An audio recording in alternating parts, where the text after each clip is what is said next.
بسم اللہ الرحمن الرحیم۔ عائشہ رضی اللہ تعالی عنہ بیان کرتی ہیں کہ رسول اللہ صلی اللہ علیہ وآلہ وسلم نماز میں دعا کرتے تو یہ بھی کہتے، اے اللہ، میں گناہ اور قرض سے تیری پناہ مانگتا ہوں۔ کسی نے عرض کیا، یا رسول اللہ، آپ قرض سے اتنی پناہ مانگتے ہیں؟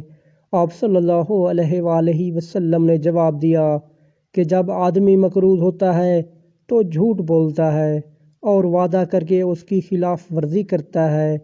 صحیح بخاری حدیث نمبر 2397۔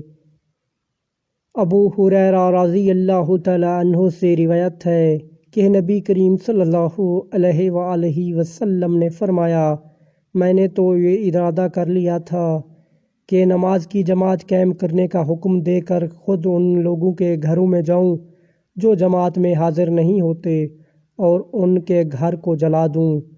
صحیح بخاری حدیث نمبر 2420۔ اللہ تعالیٰ سے دعا ہے کہ اللہ تعالیٰ ہمیں ان پیاری احادیث مبارکہ پر عمل کرنے کی توفیق عطا فرمائے، آمین۔